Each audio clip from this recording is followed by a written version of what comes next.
Palagay ko kahit anong gawin natin, hindi talaga tayo matatanggap ng pamilya ko.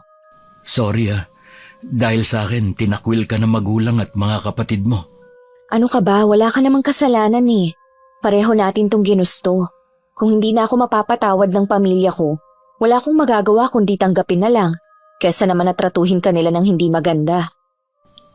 Pangako, gagawin ko lahat para sa inyo na magiging baby natin. Magtatrabaho ko para mabigyan kayo ng maginhawang buhay. Naniniwala naman ako sa iyo eh. Kaya hindi ako nagsisisi na ikaw ang pinili ko. Alam kong hindi ka sanay sa gawaing bahay dahil prinsesa ka sa inyo. Hayaan mo na lang ang mga trabaho dito. Pag uwi ko na lang galing trabaho, tsaka ko na lang gagawin. Hindi naman pwede na hanggang dito prinsesa pa rin ako. Iba na ang buhay ko ngayon. Hayaan mo na akong gumawa dito sa bahay. Matututunan ko rin naman ang mga to.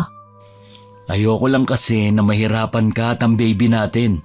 Kapag pagod ka na, huwag mo nang ituloy ang gawain dito Hindi naman mahirap linisin tong apartment mo dahil maliit lang. Sa pagluluto lang talaga ako nahihirapan. May malapit namang karinderya dito. Bumili ka na lang ng pagkain mo para hindi ka na magluto. Masarap magluto si Aling Fatima.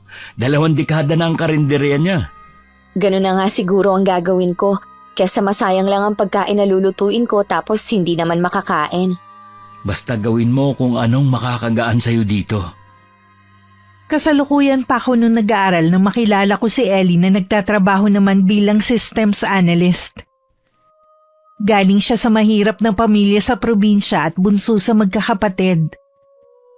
Bukod tanging siya lang ang nakatapos sa kanila. Dahil pinaaral siya ng isang pare na tumutulong sa mga kapuspalad. Hindi naman mayaman ang pamilya ko. Pero dahil sa pagsisikap ng mga magulang ko kaya naibigay nila ang pangangailangan naming magkakapatid. Maliban sa nag-aaral pa nga ako, hindi rin nila tanggap si Ellie. Kaya pinalayas nila ako sa bahay nang malaman na nagdadalang tao ako. Bakit ang aga mo umuwi ngayon? Wala na akong trabaho, Ibon. Ha? Bakit? Anong nangyari? Tinanggal nila ako sa trabaho.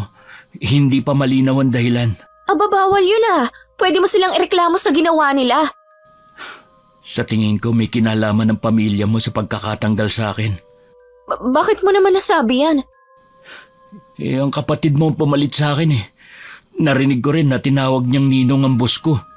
Kakausapin ko sila. Hindi ako papayag na mawalan ka ng trabaho. Alam nilang kailangan mo yun lalo't buntis ako. Hayaan mo na. Maghahanap na lang ako ng ibang trabaho.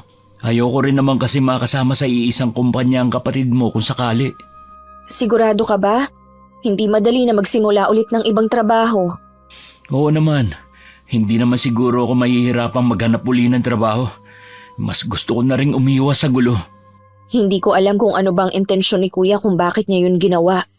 Hanggang ngayon siguro hindi pa rin niya matanggap ang nangyari. Itinakwil na nila ako. Dapat wala na silang pakialam sa akin. Bukas na bukas din, maghahanap na ako ng trabaho. Ayoko mag-aksaya ng panahon. Sana nga makahanap ka kaagad. Alam ko na kailangan mo rin magpadala sa inyo at nag-iipon pa tayo para sa panganganak ko. Huwag kang masyadong mag-alala. Baka makasama pa yan sa pagbubuntis mo. Makakaraos din tayo. Hindi ko maiwasan ang mag-alala. Bigla ko tuloy na alala ang sinabi ni Kuya Alexis. Hindi daw niya tayo patatahimikin. Hindi kaya ito na ang simula ng gagawin niyang panggugulo? Wala siyang karapatang gawin yun. Kapatid mo lang siya. Mga magulang mo nga hinayaan ka na. Nung nasa abroad kasi ang mga magulang namin, si Kuya ang tumayong ama't ina sa aming magkakapatid. Kaya madalas siyang nasusunod kahit nandito na sina Papa at Mama. Sa tingin ko naman, hindi na tayo magugulo ng kuya mo. Nakuha niya na ang gusto niya. Sana nga, pero hindi ko pa rin maiwasan na kabahan. Huwag kang masyadong mag-alala. Nakalimutan mo na ba ang sabi sa'yo ng OB mo? Kailangan mo mag-ingat dahil masela ng pagbubuntis mo. Iwasan mo ang ma-stress. Yang pag-aalala mo, hindi yan makakabuti sa'yo. Pasensya ka na ha. Pipilitin ko na lang na i-relax ang sarili ko at hindi mag-isip. Malalampasan din natin to. Ang mahalaga, magkasama tayo sa hirap at ginhawa. Wala nang inaksayang oras si Ellie sa paghahanap ng trabaho. Pero lumipas ang 1 linggo hanggang umabot ng 1 buwan wala pa rin siyang nahahanap. Hindi rin kami tinitigilan sa panggugulo ni Kuya Alexis. Minsan nagpapunta siya ng mga kaibigan niya para guluhin kami sa bahay. Dahilan para sumakit ang tiyan ko at madala ko sa ospital. Bakit ngayon ka lang? Ano nangyari sa'yo? Bakit puro ka pasa? May mga humarang kasi sa aking mga kalalakihan habang papunta ako dito. Hindi ko naman mga kilala. Siguradong si kuya na naman ang nasa likod sa nangyari sa'yo. Mabuti hindi ka nila pinatay. May mga dumating agad na mga tanod na nagpapatrolya sa lugar, kaya nasaklolohan agad nila ako. Ipablatter natin ang nangyari sa'yo. Sa tingin ko lalo lang titindi ang galit ng kapatid mo. Iwasan na lang natin siya. Paano natin gagawin yun alam niya kung saan tayo nakatira? At isa pa, hindi naman tayo agad makakalipat dahil kapos tayo. May naisip akong solusyon kung papayag ka. Anong solusyon naman? Ang umuwi tayo sa probinsya namin. Doon, hindi na tayo masusundan ng galit ng kapatid mo. Di ba hindi pa alam sa inyo na meron ka ng kinakasama? Kumpara naman sa kapatid mo, mas mabait ang pamilya ko. Pwedeng mabigla lang sila pero matatanggap ka rin nila kalaunan. Kung yan ang sa tingin mong makakabuti, di sige, umuwi na lang tayo sa inyo. Isang linggo pa bago kami bumiyahin ni Ellie dahil sa kalagayan ko. May agam-agam man sa puso ko kung ano ang magiging buhay namin sa probinsya nila. Ang tanging pinangahawakan ko lang ay tiwala sa nobyo ko. Isang araw din na naging biyahe namin sa barko at kailangan pa namin sumakay ulit ng bus. Bago kami nagpatuloy, kumain muna kami. Malayo pa ba ang sa inyo? 6 na oras pa ang biyahe, tapos sasakay pa tayo ng bangkang de motor. Ang layo pala ng sa inyo. Nasisiguro ko nang hindi na tayo masusundan ni kuya dito. Hindi na talaga, kaya kumain ka na ng marami para hindi ka gutumin sa biyahe natin. Wala pa rin kasi akong ganang kumain Pakiramdam ko rin maduduwal ako. Oy, sige, huwag mong pilitin. Magbabaon na lang tayo ng pagkain at plastic na rin kung sakaling masuka ka mamaya. Maraming bumabagabag sa akin. Kung ano magiging reaksyon ng pamilya mo at kung ano magiging buhay natin sa pag-uwi natin sa inyo. Marami akong pwedeng pasukan. Hindi nga lang kasing laki ng sahod ko sa Maynila pero kaya nang bumuhay ng pamilya. Paano ang pagtulong mo sa pamilya mo? Magbibigay pa rin ako kung may sobra. Alisin mo na nga yung mga nagpapagulo sa isip mo. Alam mo naman na masama sa iyo yan Mapapanatag lang ang kalooban ko kapag nakaharap ko na ang pamilya mo.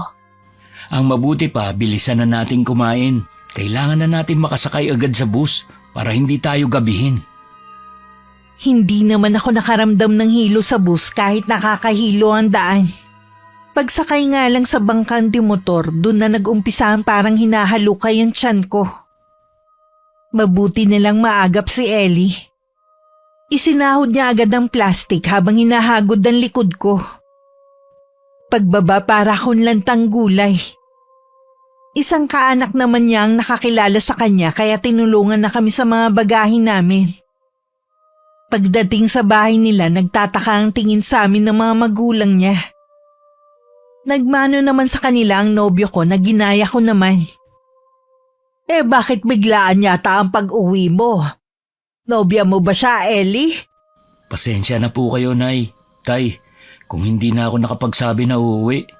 Siya po si Yvonne. Nagsasama na po kami sa Maynila. Ha? Ilang taon na ba siya? Tingin ko menor de edad pa siya. Mukha lang pong bata si Yvonne dahil maliit na babae. Pero mahigit 20 anyos na po siya.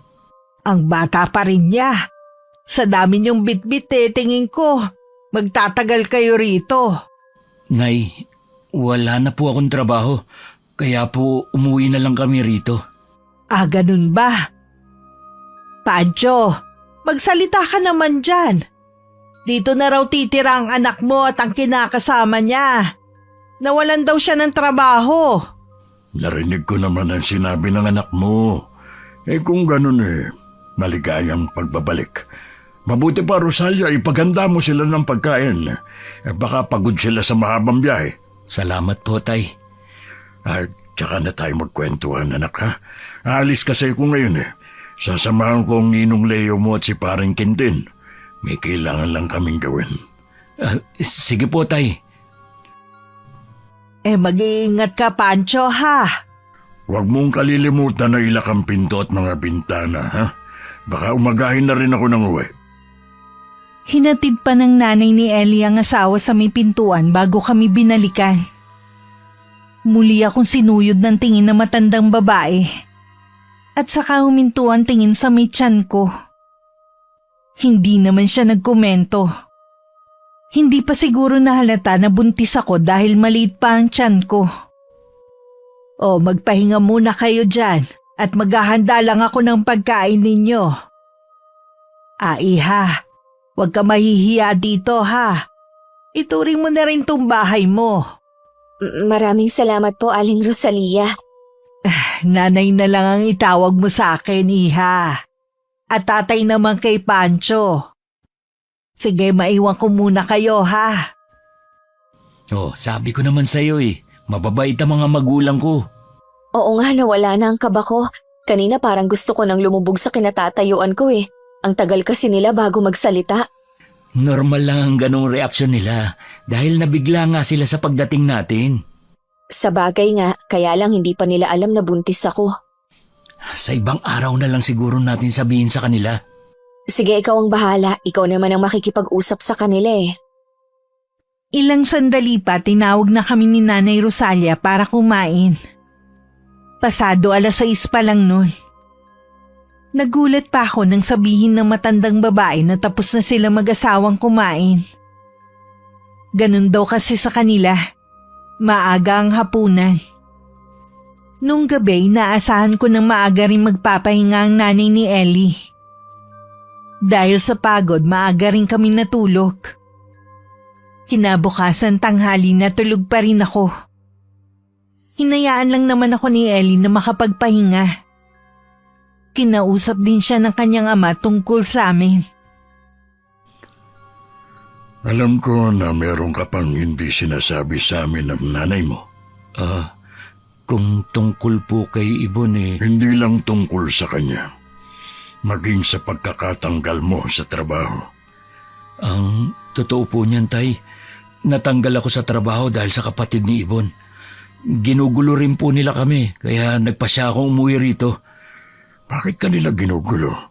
Nagrabyado mo ba sila? Ayaw po nila sa akin para kay Ibon Bakit naman kasi sa dami ng mga babae, sa kanya ka pa nagkagusto? Tay, mahal ko po si Ibon. Kaya nga po pinaglaban ko siya Anong plano mo ngayon? Sa ngayon po plano ko po mag-apply ng trabaho sa bayan. Kailangan ko po kasi makapag-ipon. Matanda ka na rin naman at alam mo na kung paano magdesisyon.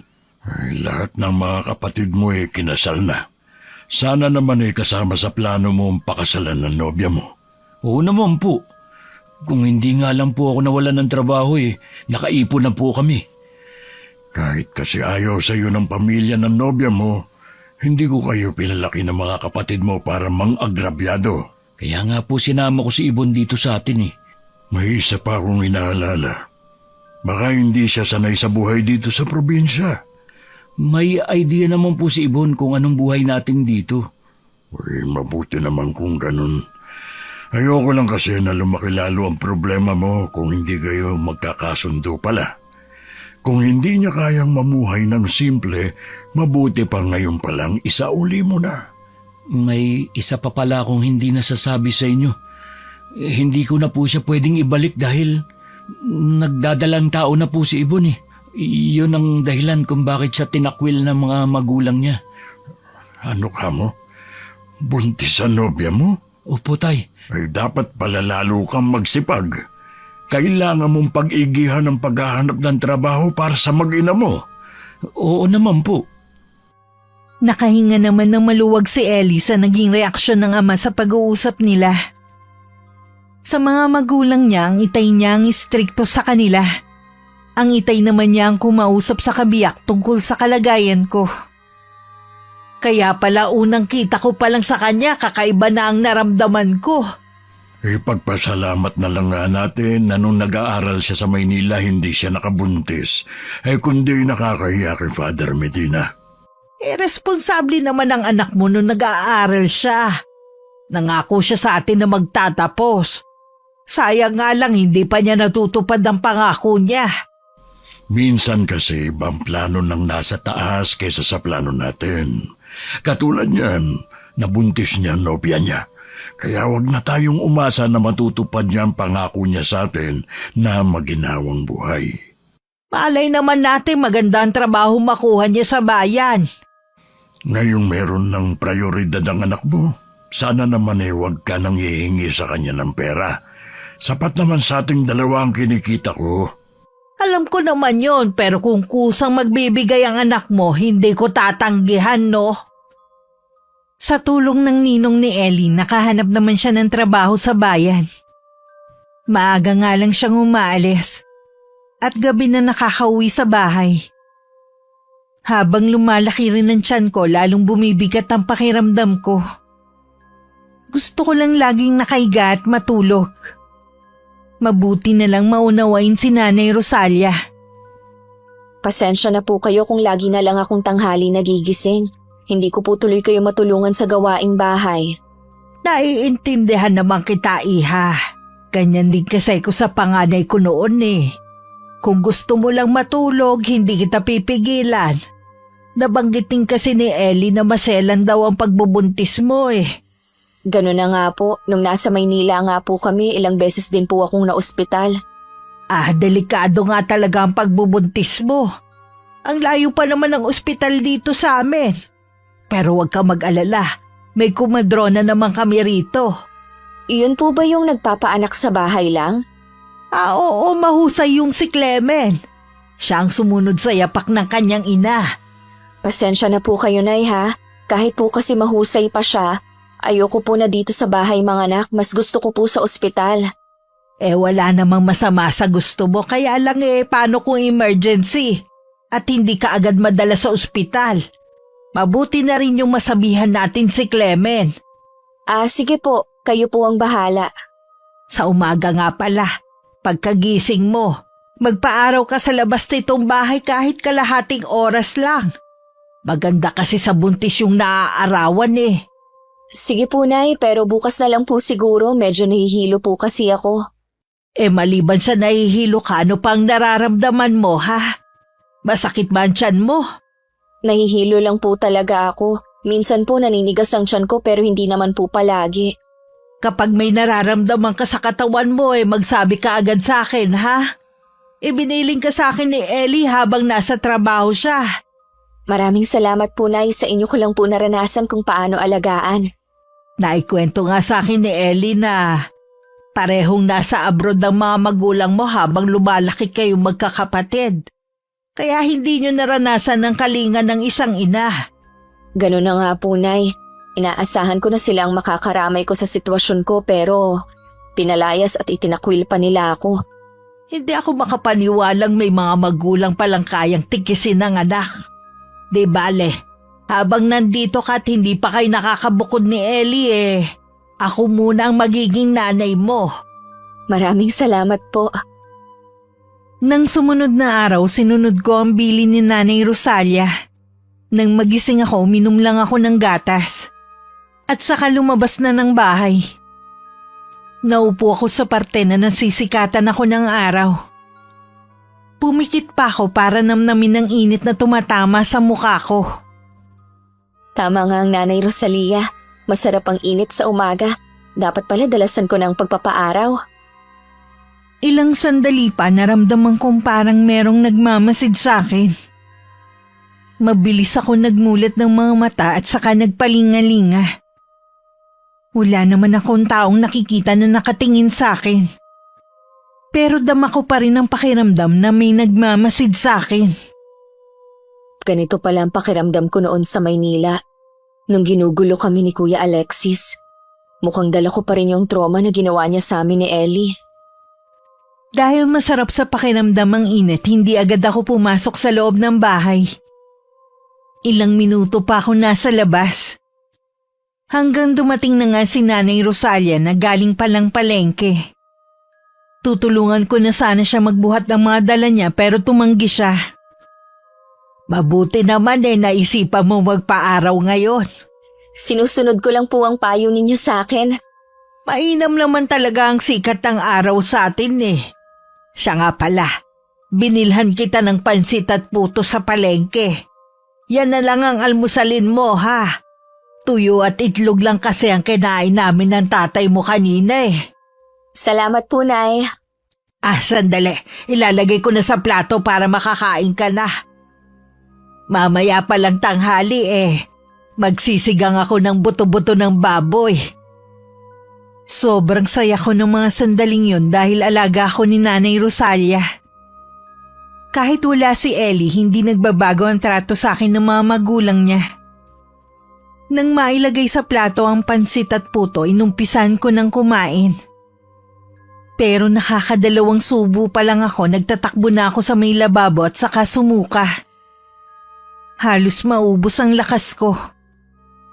Lumapit naman sa akin si Nanay Rosalia at hinagod ang likod ko. O ano, ayos ka lang ba, iha? Maasim na po yung pansit kaya nasuka ako. Bagong luto lang yun ang suki ko eh. Baka iba lang ang panlasa mo. Baka nga po, Nay. May gusto ka bang kainin, ha? Wala po, Nay. Uminom naman po ako ng gatas kanina. Magpapahinga na lang po muna ako sa kwarto. O sige, magluluto na lang ako ng maaga para makakain ka na ng tanghalian. Tatawagin na lang kita, ha? Kahit nung tanghali, hindi ko rin nakain ang ulam na niluto ni Nanay Rosalia. Bahagya lang akong kumain ng kanin at saka nahiga na ulit. Labis na ang pag-aalala ng nanay ni Ellie. Kaya kinausap na siya nang makauwi siya nung gabi. Baka kasi mapano sila ng magiging anak niya kung hindi kakain si Yvonne eh. Kakausapin ko po siya mamaya, Nay. Tatanong ko na rin kung ano gusto niyang kainin. Para kapag sumahod ako bibili ko siya. Sinabi ko lang to sa'yo para alam mo. Baka isipin mo pinababayaan namin siya rito. Hindi ko po yun iisipin. Nakita ko naman po dati kung paano niyo alagaan ang mga hipag ko noon. Kaya alam ko po na ganun din ang gagawin yung pag-aalaga kay Yvonne. Kahit hindi pa kami kasal. Kahit wala pang basbas ng simbahan ng inyong pagsasama sa mata naming lahat mag-asawa na kayo. Salamat po, Nay. Ang bait niyo talaga. Maiba ako. Kumusta ang trabaho mo? Ayos lang po, Nay. Ang importante, may trabaho ko ngayon. Hindi nga lang kasi laki ng sinasahod ko dati. Hindi ka naman siguro nagsisisi ngayon sa naging desisyon mo. Hindi naman po. Kaya lang hindi maiwasan na makonsensya dahil hindi ko pa natutupad ang pangako ko sa inyo ni tatay. Hindi ko pa kayo nabibigyan ng maginhawang buhay at baka hindi na po. Iba na po kasi ang prioridad ko ngayon. Tapos dito lang ako may trabaho. Sapat lang talaga sa pangangailangan namin ni Yvonne. Huwag mo kaming intindihin ng tatay mo. Kumikita naman siya kahit papaano Ang mahalaga ang mag-ina mo. Naisip ko nga na kapag ayos na ang lahat, bumalik na lang na Maynila at doon na maghanap ng trabaho. Ikaw ang bahala, anak. Kung ano sa tingin mo ang makakabuti, susuportahan ka namin ng itay mo. Napakaswerte ko po talaga sa pagkakaroon ng mga magulang na maunawain at mabait, katulad nyo ni tatay. Sana po balang araw makabawi ako sa inyo. Siya nga pala. Nabalitaan ko na dumating na si Father Medina. Kapag wala kang pasok sa trabaho, dalawin mo naman siya. Isama mo na rin si Yvonne. Sige po, Nay. Gusto ko rin magpasalamat sa kabutihan niya sa akin. Ay nako, napakwento na ako sa'yo. Mabuti pa kumain ka na para makapagpahinga ka na rin. Maaga ka pa papasok bukas Nagising ako nang maramdaman kong may pumasok sa kwarto. Iinat-inat pa ako na bumangon nang makita si Ellie na nagbibihis ng pambahay. Bakas ang pagod sa mukha niya. Pilit pa siyang ngumiti nang makita akong nagising. Kanina ka pa ba dumating? Oo, kumain na rin ako. Bakit sabi ng inay, hindi ka kumakain? Hindi ko kasi gusto ang lasa ng pagkain Naduduwal din ako kapag nasa bibig ko na. Sabi mo kung ano gusto mong kainin. Sa Sabado, sa sahod ako, bibili kita ng mga gusto mo. Pwede ko bang ilista para hindi mo makalimutan? Oo naman. Mas okay nga yun para alam ko na ang bibiling ko. Nahihiya na nga ako sa nanay mo eh. Kaya lang anong magagawa ko ayaw talagang tanggapin ng sikmura ko ang pagkain na niluluto niya. Amoy pa lang kasi ayoko na. Naiintindihan naman yun ni inay. Nag-aalala pa nga siya sa'yo eh. Ayoko naman kasing mag-request na mga gusto kong kainin at nahihiya ako. Alam ko naman na walang-wala rin sila ng tatay mo eh. Bala ko nga maghanap ng trabaho na mas malaki ang sweldo eh. Sapat lang kasi ang sahod ko sa gastusin natin. Baka hindi tayo makaipon. Matagal pa naman ako manganganak pero dapat mag-ipon na nga rin tayo. Gusto ko kasi nasa ospital manganak at hindi dito sa bahay. Yun din naman ang gusto ko. Siguro naglilihi ka pa kaya maselang ka pa. Kapag bumuti-buti na ang pakiramdam mo, bala kitang bigyan ng puhunan para magtinda ka dito sa tapat ng bahay. Makakatulong yun para matulungan mo ako sa pag-iipon. Ano naman ang ititinda ko, Aber? Dati kasi nagtitinda ang ate ko ng mga merienda at sa malamig. Malaki kaya ang naging tulong sa kanila mag-asawa nun. Wala naman akong alam sa mga ganyan eh. Huwag kang maglala, tutulungan ka ng inay. Siya din ang katulong ni ate nun eh. Bahala na. Sa ngayon kasi mas gusto ko lang mahiga at matulog. Baka naman mamanas ka na niyan sa kakatulog mo. Hindi naman siguro. Siya nga pala, wala na akong iniinom na folic acid at vitamins. Oo nga pala, buti pinaalala mo sa akin. Sa Sabado ko na rin bibilin. Matutulog ka na ba? Oo pagod na kasi ako sa maghapon. Sige, mauna ka na, magbabanyo lang ako sandali. Gustuhin ko mang asikasuhin bilang asawa si Ellie, mas matimbang pa rin sa akin ng kagustuhang matulog lang.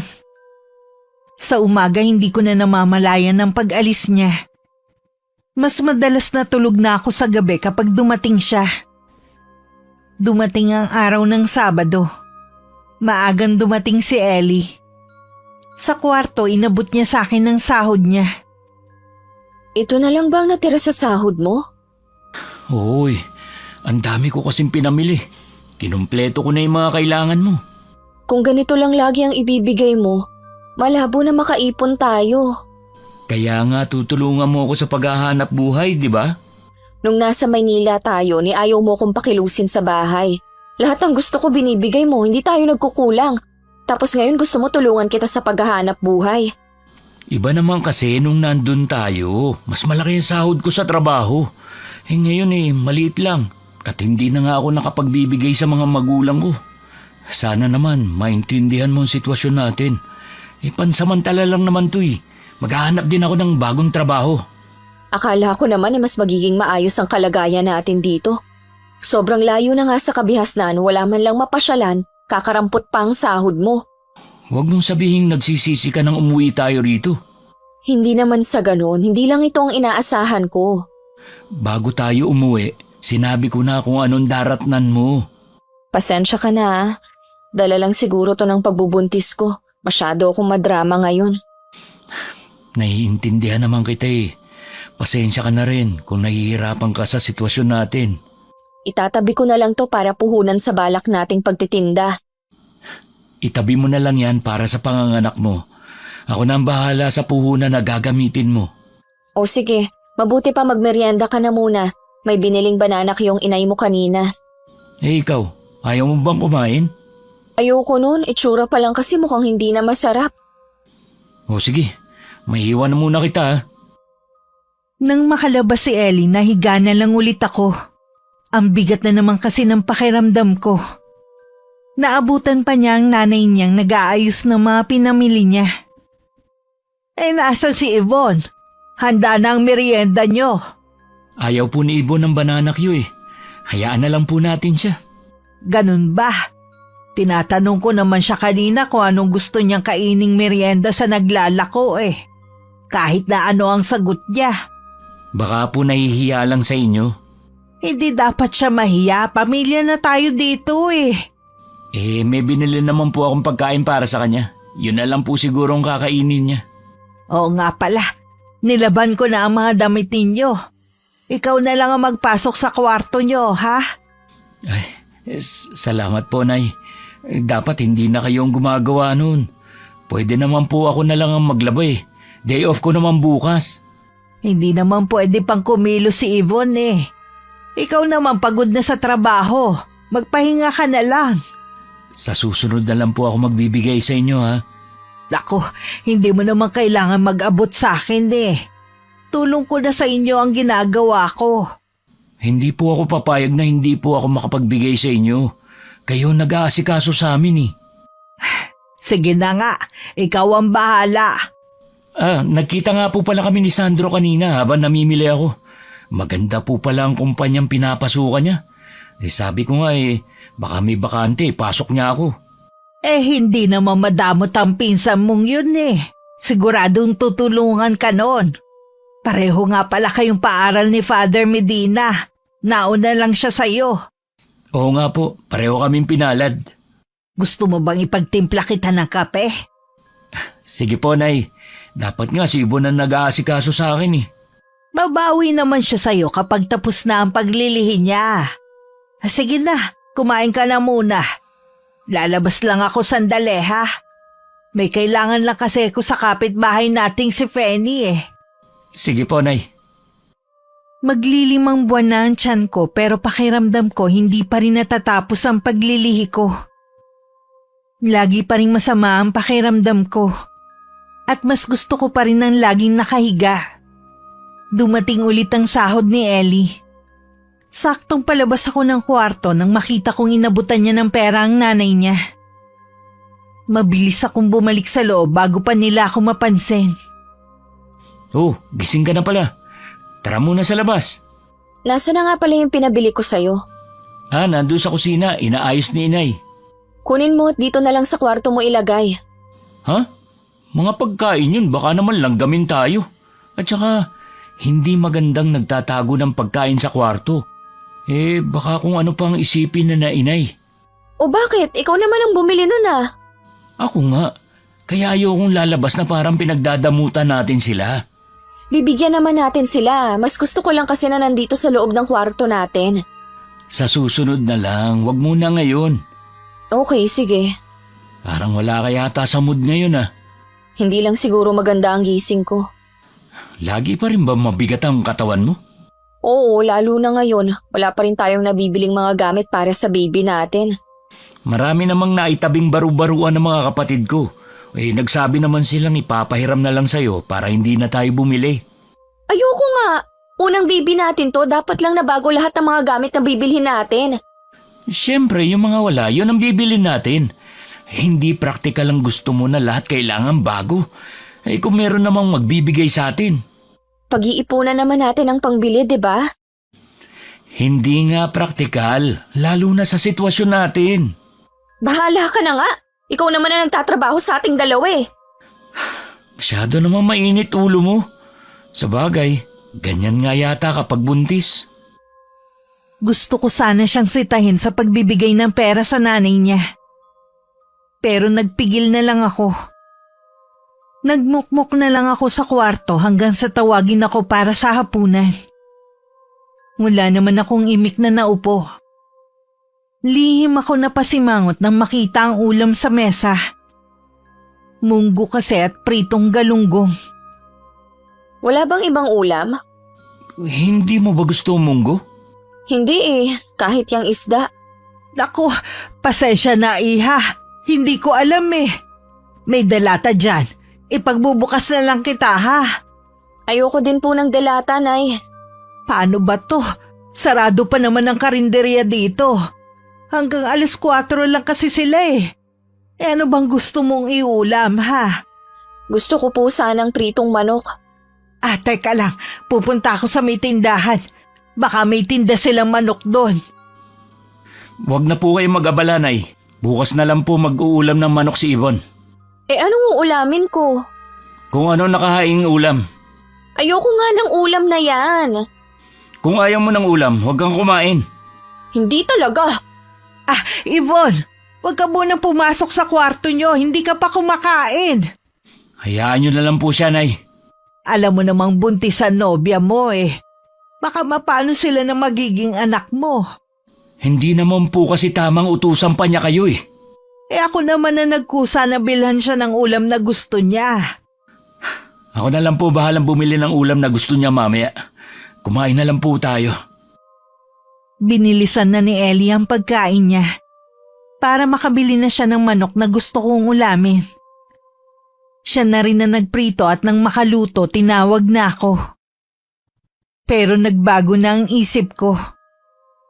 Ayoko na ang ulam na yun dahil mamantika masyado. Ayaw mo na ng ulam? Yung munggo na lang siguro ang uulamin ko. Matagal na naman kasi nung huli akong kumain nun. Niloloko mo ba ako, ha? Ha? Bakit naman kita lolokohin? Pagod na nga ako maghapon sa trabaho tapos mag-iinarte ka pa. Hindi naman ako nag-iinarte. Ayoko talaga nung ulam kanina, nagbago lang ang isip ko. Ewan ko ba, ganito yata talaga kapag buntis pabago-bago ng gusto. Dinadahilan mo lang yata yung pagbubuntis mo eh. Anong pinagsasabi mo dyan ha? Pagpalit na lang kaya tayo ng kalagayan para mas maintindihan mo ko. Oo na, lumabas ka na doon para kumain. Baka gusto mo pa, subukan kita. Nawalan na ako ng ganang kumain. Eh di wag, hindi naman ako matutulog ng gutom eh. Imbis na intindihin mo ang kalagayan ko, ganyan pa ang ipinapakita mong ugali. Sumusobra ka na kasi. Lahat na nga ginagawa ko para sa'yo. Kung makaarte ka, akala mo tagasunod mo ang mga tao dito. Huwag mo sanang kakalimutan na ikaw ang nag-uwi sa akin dito. Nasinangayunan mo naman, di ba? Ni isa nga sa mga ipinangako mo walang natutupad Gusto mo pa na magtinda ako sa harap ng bahay niyo para lang dagdag kita? Ni minsan hindi ko pinangarap na maging tindera. Eh di wag, kung ayaw mo akong tulungan. Nagsusumikap naman ako para maibigay sa'yo ang lahat ng mga pangangailangan mo. Nagkukulang pa ba ako sa'yo, ha? Oo! Mas okay pa rin ang buhay natin sa Maynila. Alam mong nawalan ako ng trabaho dahil sa kuya mo. Hindi rin niya tayo pinatatahimik tapos sasabihin mo, mas okay ang buhay natin doon? Kung ayaw mo dito sa amin, ay sige, bumalik ka doon. San ka pupunta? Huwag mo nga akong tatalikuran habang kinakausap kita, Ellie! Tuloy-tuloy lang na lumabas ng kwarto namin si Ellie at hindi na pinansin ang pagtawag ko. Mabuti na lang wala ang mga magulang niya ng mga oras na yun sa bahay. Hindi narinig ang pag-aaway namin. Kasalukuyang nasa bahay sila ng isang anak na malapit lang naman. Hindi na rin ako kumain ng hapunan. Kinabukasan maaga akong gumising. At naabutan ko na si Nanay Rosalia sa kusina. Hindi ka na yata kumain ng hapunan. Siguro nakatulog ka na. Teka, ipagtitimpla kita ng gatas mo. Nasaan po si Ellie? Kasama ng tatay niya. Maaga silang nangahoy para makauwi agad. Malimit na kasing umulan sa hapon kaya kailangan na mag-ipon ng mga panggatong. Ganun po ba, Anay? Lalabas po muna ako, magpapaaraw lang ako. Bago ka lumabas ng bahay inumin mo muna tong gatas na tinimpla ko sa'yo. Sige po. Pagbalik mo nakaluto na ako ng almusal mo. Nang maubos ko ang isang basong gatas, nagpaalam na akong lalabas. Sa bakuran lang naman ako. Ilang minuto pa lang ako nagpapaaraw nang maramdaman ko na naman na parang merong nagmamasid sa akin.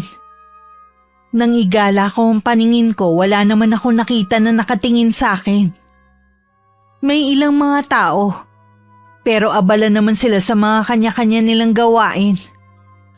Kung ano-ano na naman ang pumapasok sa isip ko. Ang mabuti pa, pumasok na lang ako sa loob ng bahay. Kapag ganito ang nararamdaman ko, nakakawalang ganang lumabas. Hindi na rin ako nagtagal sa labas. Pumasok na rin ako agad. Ilang sandali pa dumating na rin si Ellie at ang kanyang ama. Nang magtawag na para kumain, umayaw ako at nagkulong na lang sa kwarto. Hindi kasi ako kumakain ng tuyo at pritong talong. Baka naman magkasakit na ang nobya mo kung hindi siya laging kakain. Ganyan ba talaga siya kaselan kahit nung nasa Maynila pa kayo? Hindi naman po. Ewan ko po ba, bakit sumobra naman ang kaartehan niya ngayon? Binili ko na nga siya ng mga gusto niyang pagkain pero hindi naman niya yung kinain. O gaano niyo ba kakilalang isa't isa bago kayo nagsama sa iisang bubong? Mga 3 buwan pa lang kami magkarelasyon nun, bago ko siya nabuntis. Hindi niyo pa nga gaanong kakilalang isa't isa. Sa tingin ko, yan na talagang ugali ng nobya mo. Hindi dahil sa paglilihi. Kahit na, kailangan pa rin nating ibigay ang mga pangangailangan niya. Sana naman matuto siya makisama sa atin. Ginagawa na nga natin lahat para sa kanya. Pagsasabihan ko na lang po siya. Hindi ko rin po kasi gustong inaasal niya. Pagsabihan mo lang, iho, wag mo nga aawayin, ha? Baka mapasama sa kanya kung sasama ang loob. Opo, Nay. Hindi ba niya sinasabi na gusto niya nang bumalik sa Maynila? Hindi naman po. Tsaka wala naman kaming babalikan doon. Naisip ko na kung ganyan rin lang naman na parang kinikilala niyo pa ang isa't isa, mabuti pa siguro na wag na muna kayong magpakasal. Plano pa lang naman po ang sa amin eh. Hindi pa kami sigurado. Siya nga pala. Papupuntahin ko dito ang kumadrona para matingnan siya. Sige po, sasabihin ko sa kanya mamaya para makapaghanda siya. Nagbabasa ako ng magazine nang pumasok si Ellie. Tiningnan ko lang siya bago ibinalik ang tingin sa binabasa ko. Umupo naman siya sa dulong bahagi ng higaan. Hindi ka ba kakain? Ayoko. Pumunta ng talipapa si inay. Bibilang ka ng pagkain. Hindi na lang sana siya nag-abala. Ayaw mo pala makaabala. Dapat kumakain ka. Sa ayoko ng pagkain na niluluto ng nanay mo eh. Sa susunod, ikaw na lang ang magluto ng kakainin mo.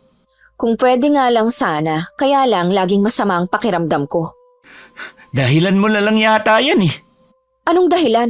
Kung pwede nga lang makipagpalit sa'yo para maintindihan mo para hindi mo rin ako pinagdududahan na umaarte lang. O siya, tama na nga. Baka mauwi na naman sa mainit na pagtatalong pag-uusap natin.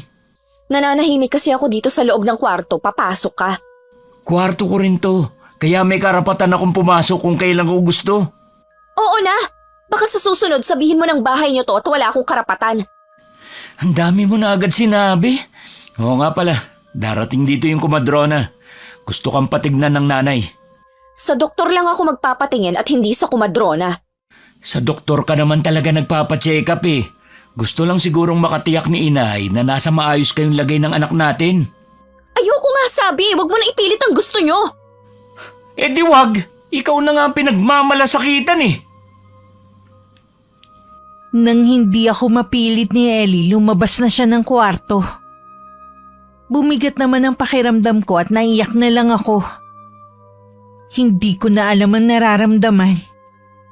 Hindi na rin ako sigurado kung dahil pa to sa pagbubuntis ko.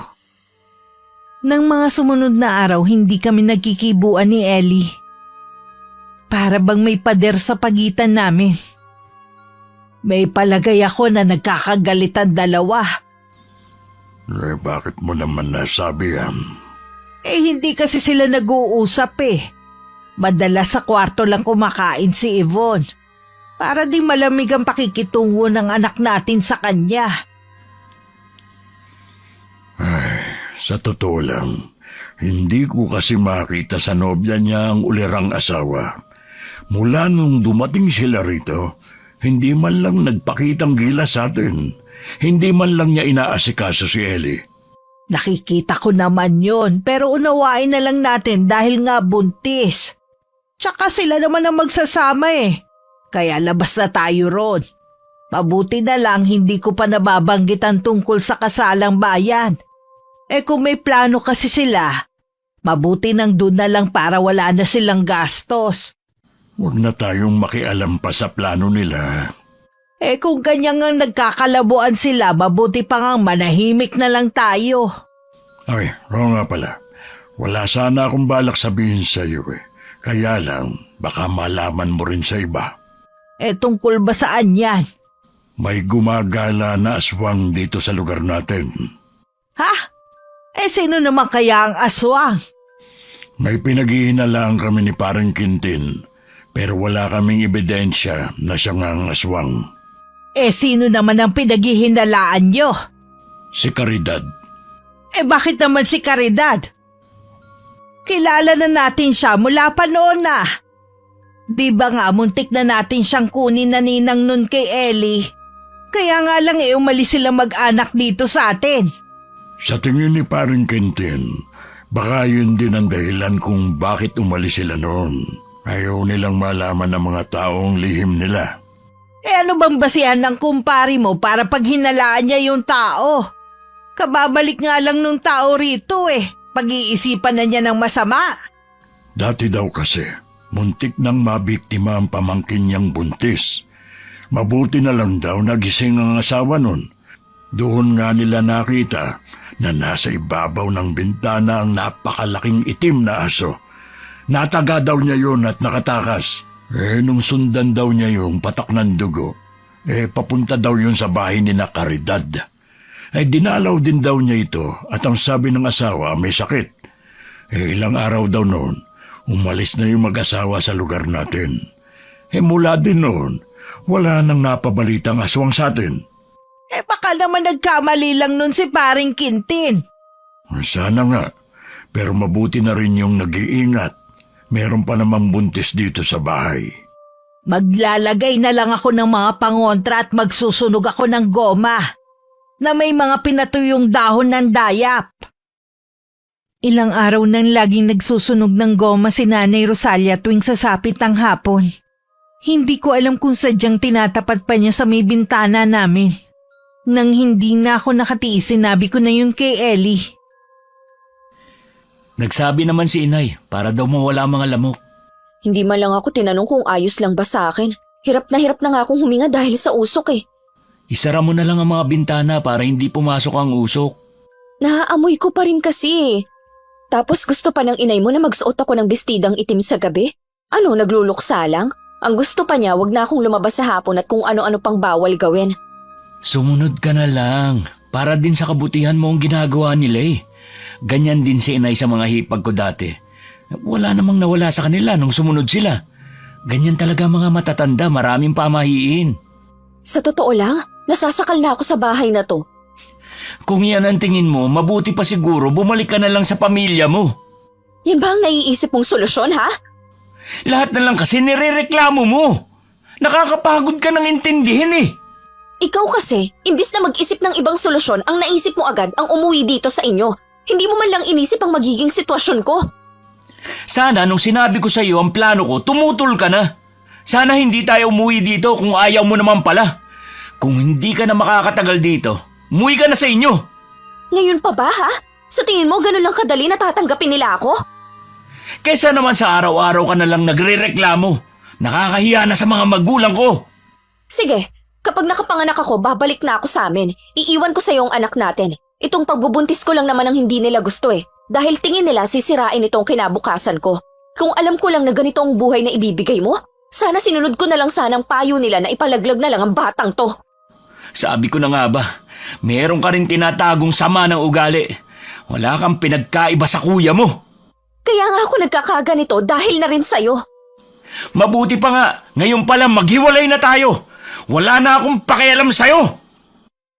Para akong nauupos na kandila nang maiwan akong mag-isa. Sobrang sikip ng dibdib ko dahil sa sama ng loob. Bigla ring sumakit ang puson ko. Pinigilan ko lang na mapasigaw at humingi ng tulong sa mga kasama ko sa bahay. Ayokong isipin na naman ni Ellie na nag-iinarte lang ako. Nang umayos na ang pakiramdam ko, nahiga na lang ako at pinilit matulog. Bakit mo ba inaaway si Yvonne, ha? Nakakapikon na kasi Wala na akong magandang narinig sa kanya. Sana pinagpasensyahan mo na lang. Alam mong buntis Kung alam ko lang na ganyan pala ugali niya, hindi ko na sana siya inuwi rito sa atin.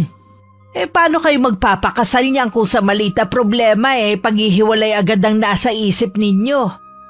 Mabuti nga hindi kami nagpakasal agad nun.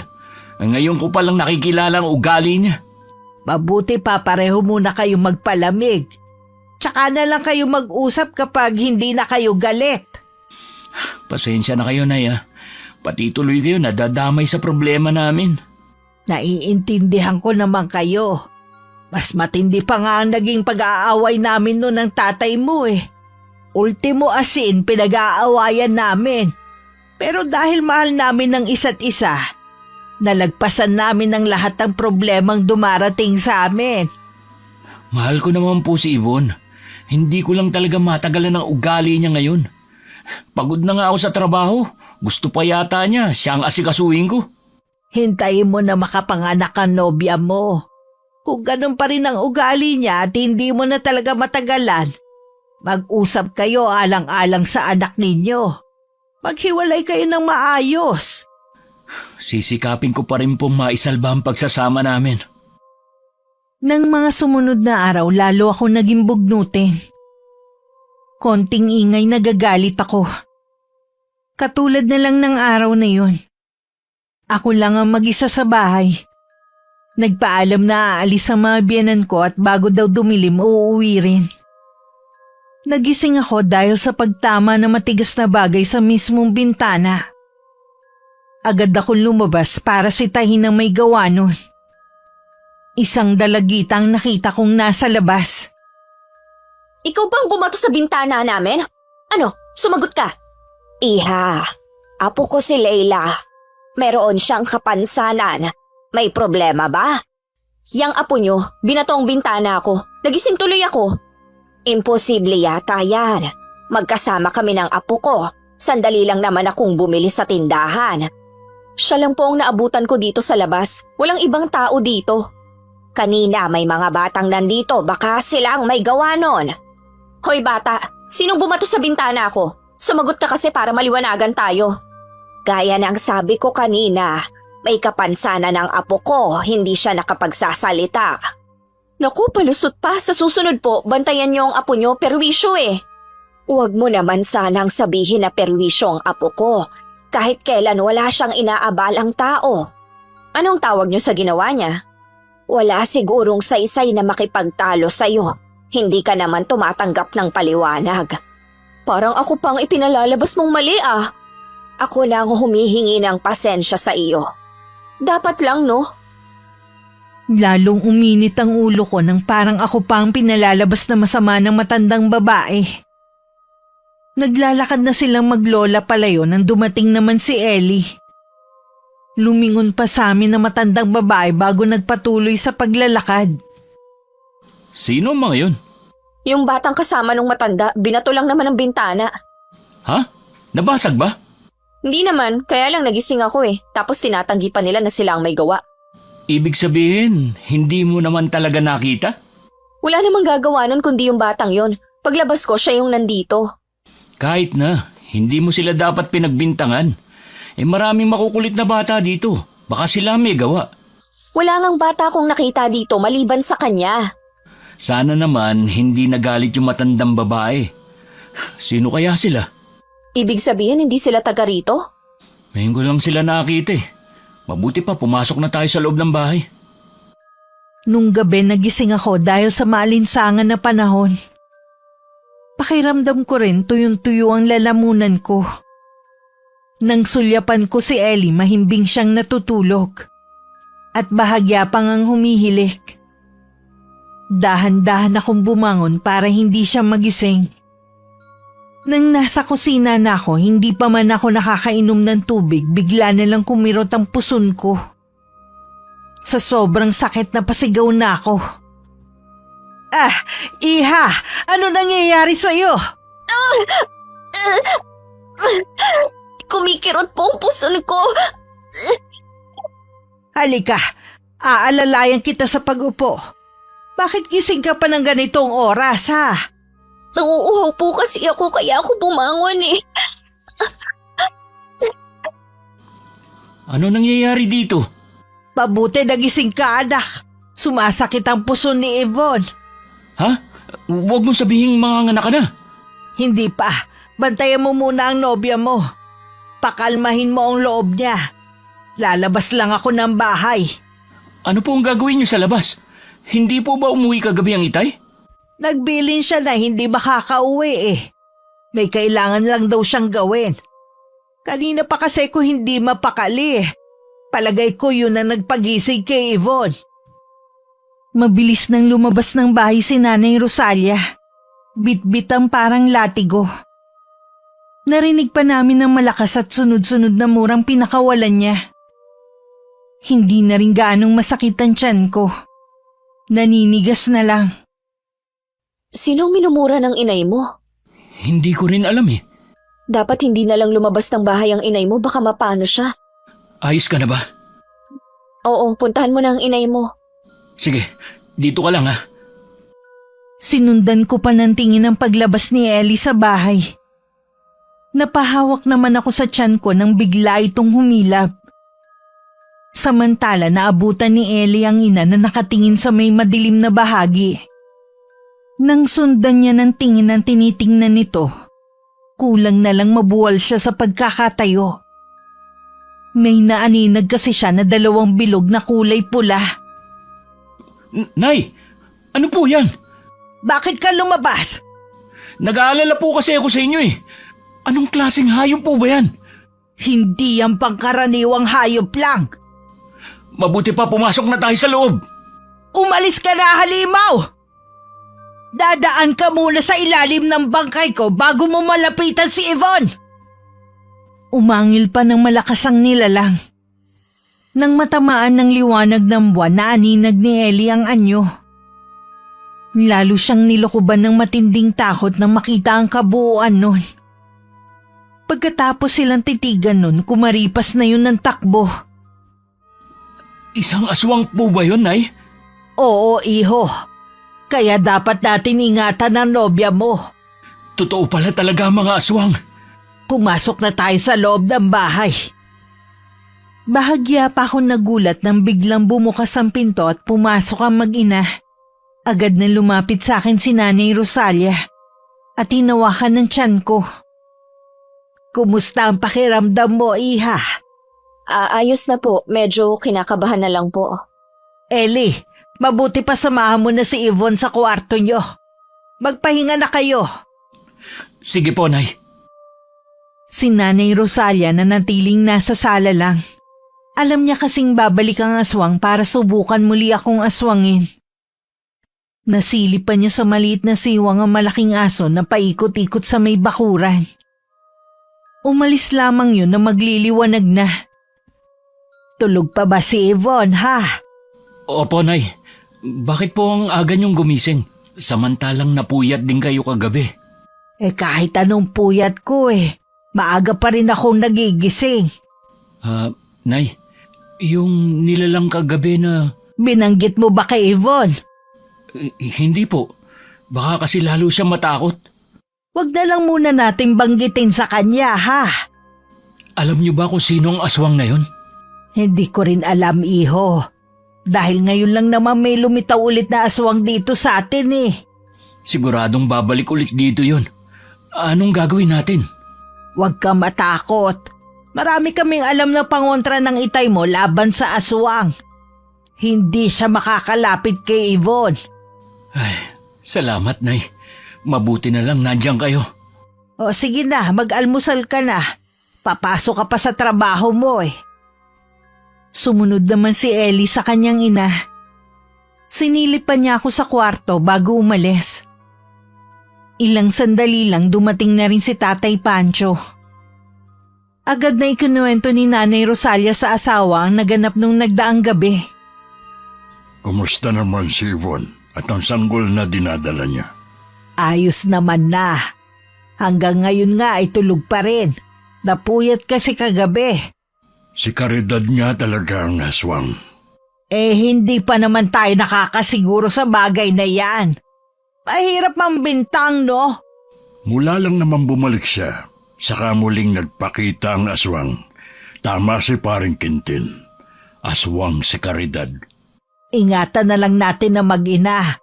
Hanggat narito tayo hindi magagawang lumapit ng aswang na yon. Kukuha ko ngayon ng libon ng kawayan.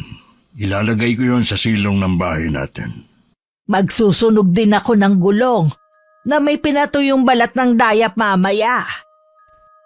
Nung hapon naamoy kong nagsunog na naman ng goma si Nanay Rosalia.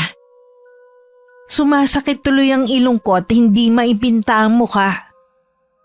Ilang sandali pa patakbo kong nagtungo sa lababo. At lahat ng kinain ko ng araw na yun inilabas ko. Pagkatapos hinang-hina akong naupo na lang sa isang tabi. Pasensya ka na, iha ha. Inumin mo muna tong tubig. Salamat po. Ayos na ba ang pakiramdam mo? Medyo okay na po. Para saan po bang pagsusunog nyo ng goma? Hindi ko alam kung maniniwala ka pero pantaboy kasi yun sa aswang eh. Po? Aswang? Huwag naman po sana kayong manakot. Totoo ang sinasabi ko, Iha. Kagabi lang muntik ka ng aswangin. Hindi ko po alam kung bakit nyo sinasabi yan pero hindi po kasi magandang biro. Alam ko na mahirap paniwalaan. Lalo't sa syudad ka lumaki kung saan moderno ang pamumuhay. Pero totoo ang lahat ng nilalang na akala mo katang isip lang ng ibang tao. Mali nga yatang sumama ako kay Ellie dito. Huwag ka matakot. Hindi ka magagalaw ng nilalang na yon. Pangako yan. Naniniwala naman po ako na hindi nyo ako pababayaan. Hindi ko lang po talaga maiwasan na matakot pa rin. Basta sumunod ka lang sa mga bilid ko, ha? Katulad ng pagsusuot ng itim na bestida sa gabi. Itabi mo rin sa iyong higaan itong lana.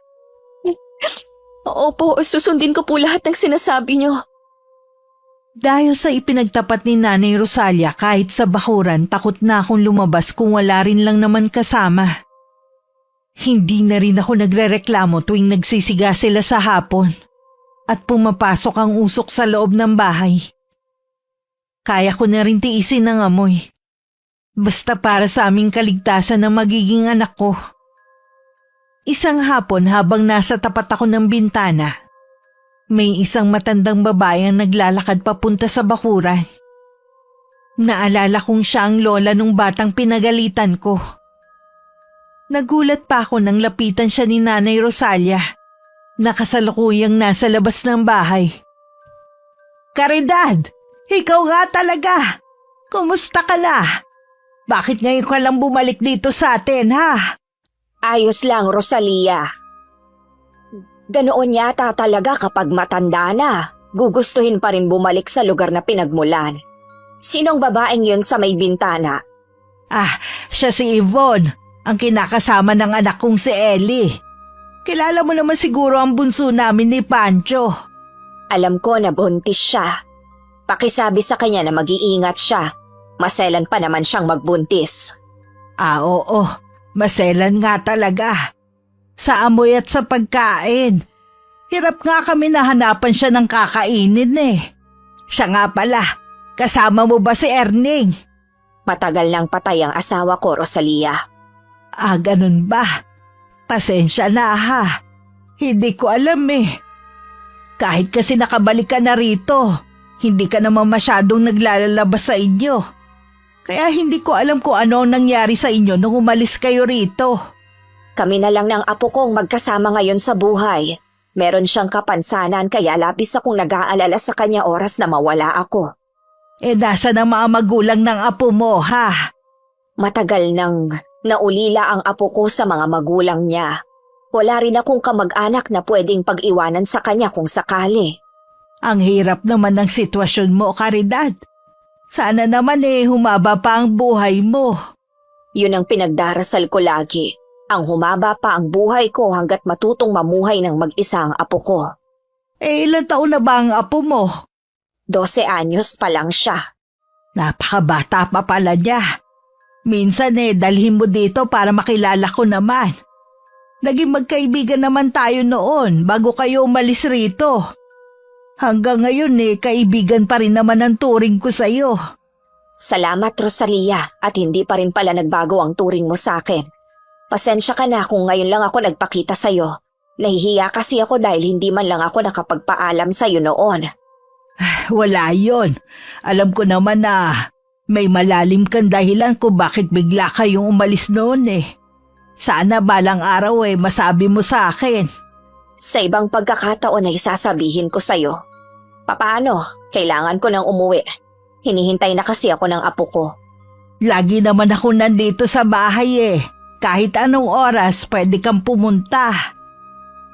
Tumingin pa sa akin na matandang babae bago tumalikod. Hindi na malaya ni Nanay Rosalia na nakalapit na ako sa tabi niya. Inay, sino pong matandang yon? Nandiyan ka pala. Para ka namang may sa pusa. Hindi ko naramdaman ang mga hakbang mo. Siya si Caridad. Taga rito talaga sila ng pamilya niya. Pero bigla silang umalis na walang nakakaalam sa totoong dahilan nila. Nahihiya po ako sa ginawa ko sa kanilang maglola. Ha? Kilala mo ba silang maglola? Kasi po, napagalitan ko yung apo niya. Pinagbintangan ko po na bumato sa bintana ng kwarto namin.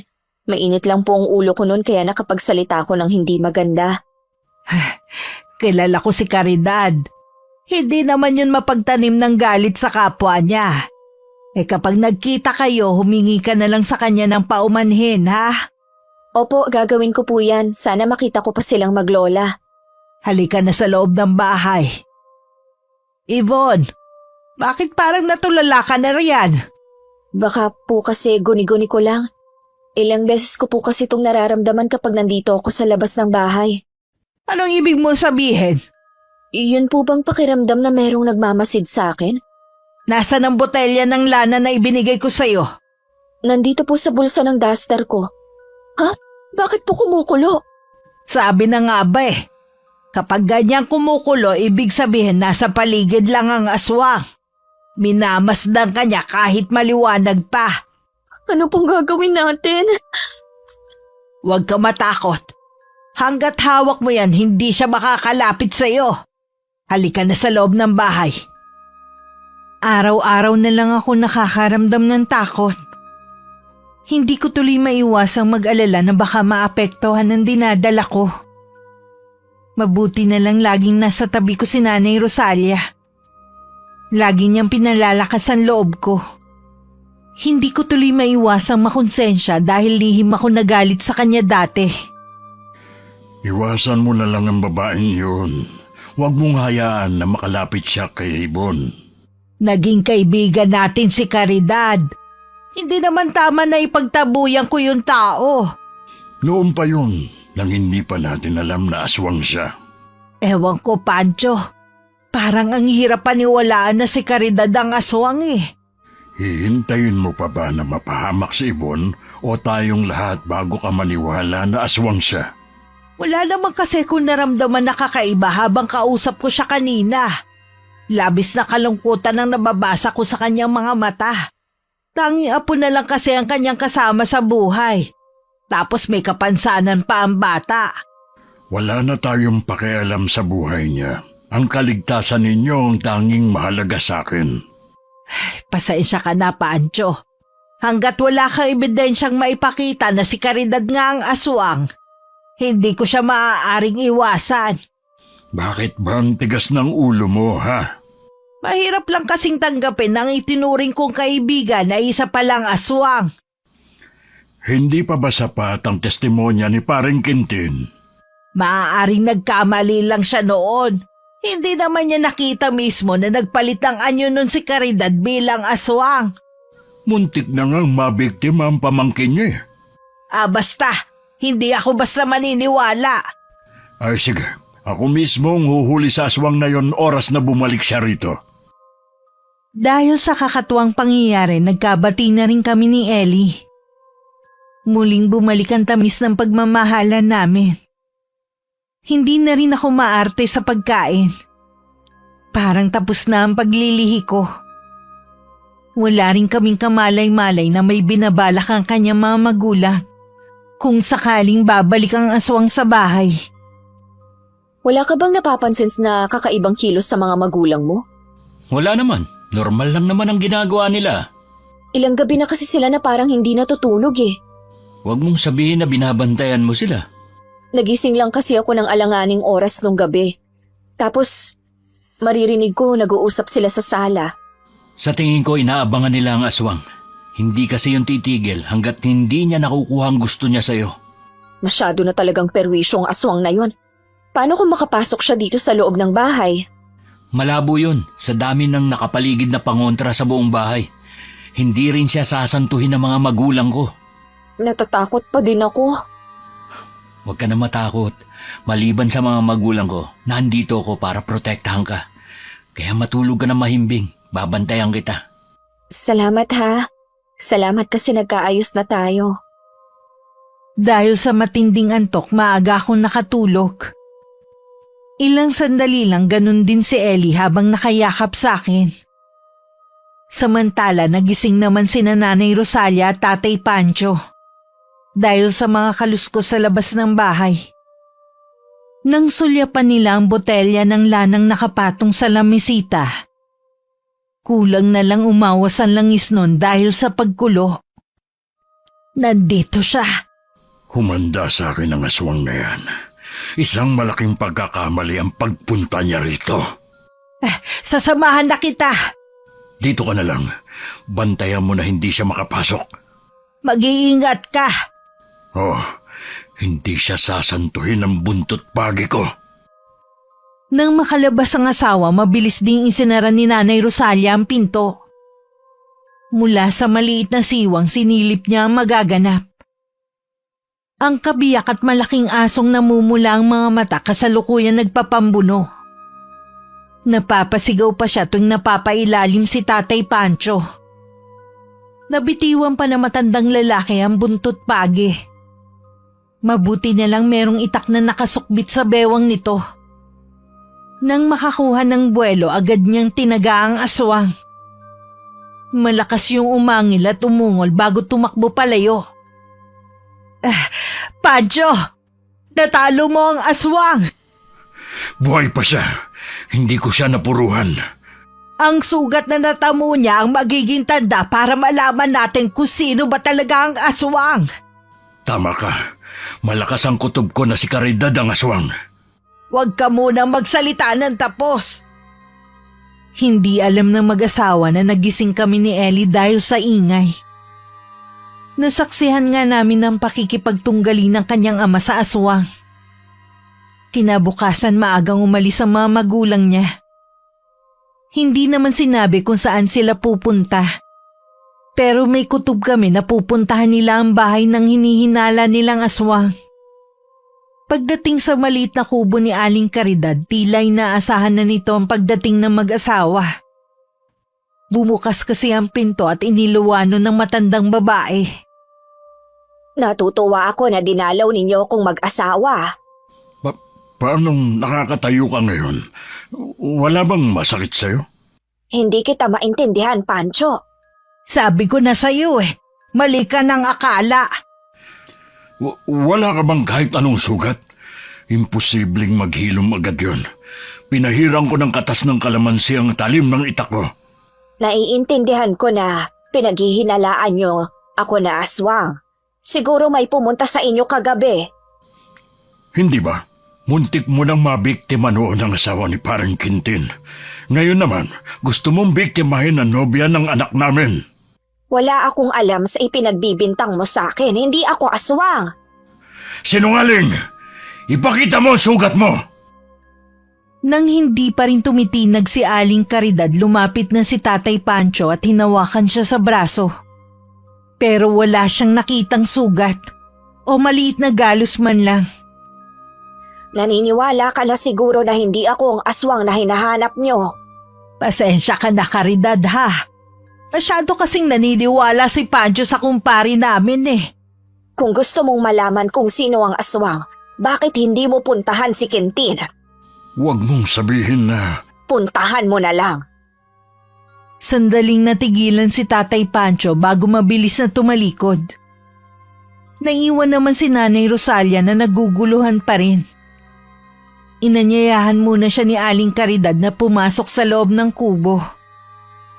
Tama bang inisip ko na kaya ka umalis nun Dahil natatakot kang may makaalam na isa kang mambabarang? Oo, tinakot ako noon ni Quintin at ng asawa niya. Alang-alang sa pamilya ko, lumayo na lang kami. Hindi ko lang akalain na balang araw babalik pa ulit ako dito. Si Quintin ba ang aswang? Hindi siya kundi ang asawa niyang si Lucia. Mahal na mahal niya ang asawa, kaya hindi nakapagtataka na pagtakpan niya.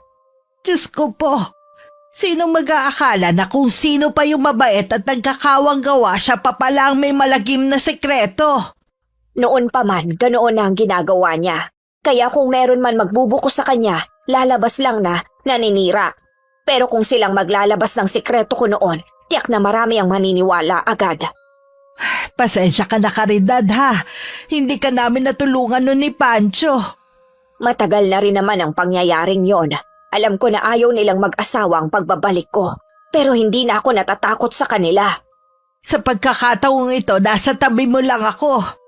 Salamat, Rosalia. Pero ayokong madamay ka. Damay na talaga ako.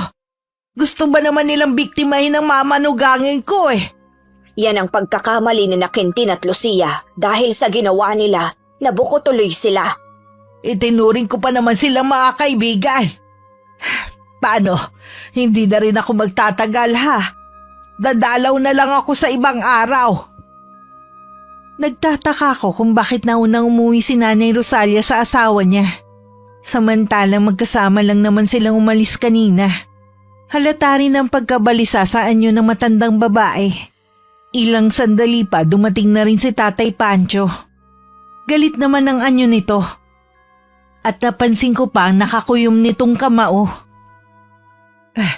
Ano nangyari? Tama nga si Caridad. Hindi na rin naman nagkaila si Quintin dahil nakita ko mismo ang malalim na sugat sa braso ni Lucia. Sila pa talagang nagbanta oras na ipakalat ko ang lihim nilang mag-asawa. Hindi nila tayo maaaring takutin. Sinabi ko nga at tinapos ko na rin ang pagiging magkumpare namin ni Quintin. Wala akong mga kaibigang halimaw. Ang walang galang na nga po. Tungkol po ba sa aswang ang pinag-uusapan ninyo? Oo, iha. Nalaman kasi namin na si Lucia pala ang aswang na pumupunta rito. Huwag kang matakot, Iha. Ngayong kilala na natin sila, lalong hindi sila makakalapit sa'yo. Maiiwasan mo na rin siya kapag nagkita kayo sa labas. Malamang po, hindi na ako lumabas ng bahay. Pwede naman, iha. Basta kasama mo ko. Salamat po sa inyo. Akala namin hindi na babalik ang aswang. Dahil ilang araw din itong hindi nagparamdam.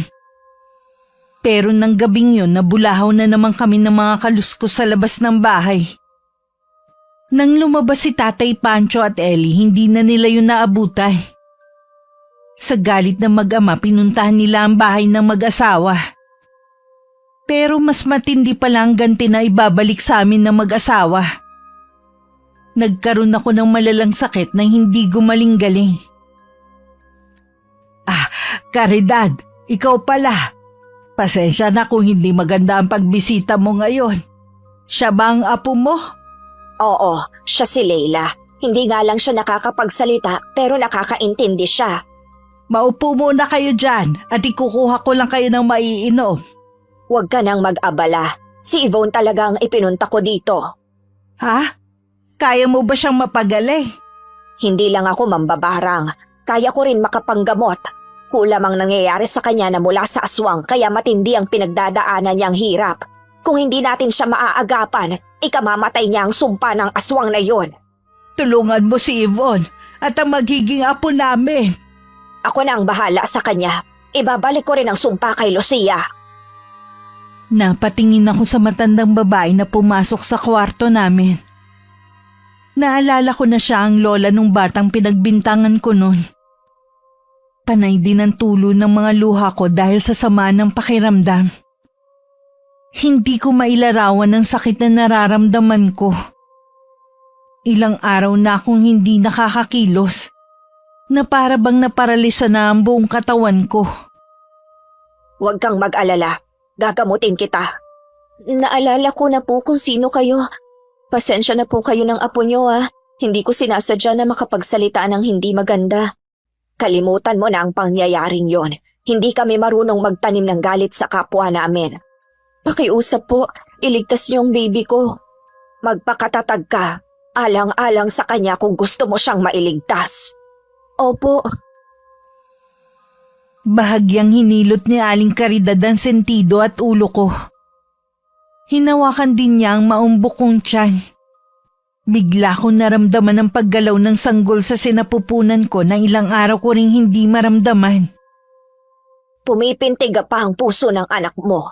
Tuso din talaga si Lucia. Dahil hindi niya makuha ang anak mo, binigyan ka na lang niya ng karamdaman. Ay, salamat naman.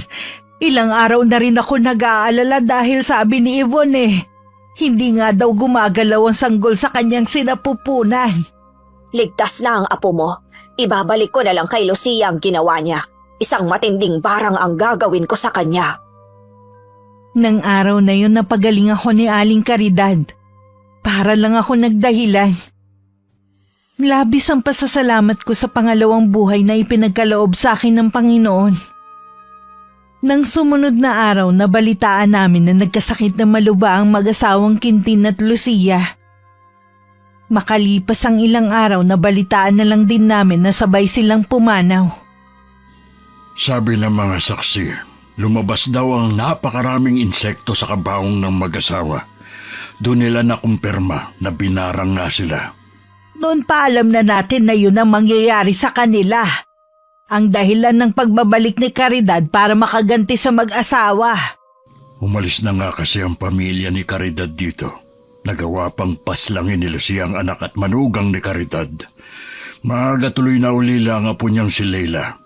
Hindi na siguro nakilala pa ni Lucia ang anak ni Caridad dahil gusto lang niya ang sanggol sa sinapupunan nito. Ganun na nga. Kanino kaya pinasa ni Lucia ang perlas na itim? Wala naman silang anak ni Quintin pero siguradong meron siyang pinasahan. Kailangan nating maging handa kapag may lumabas na naman na bagong aswang sa lugar natin. Mula nang bumalik sa dati ang katahimikan sa lugar, naging malapit na rin sa amin si Leila. Madalas din na dumalaw sa amin si Aling Caridad para kumustahin ang pagbubuntis ko. Lumipas ang ilang buwan nang anak ako ng malusog na sanggol na lalaki. Itinakda na rin ang pagpapakasal namin ni Ellie. Sa kaibuturan ng puso ko, umaasa ko na sana balang araw matanggap na kami ng pamilya ko. Nagpapasalamat din ako sa pangalawang pamilya na tumanggap sa akin. Wakas,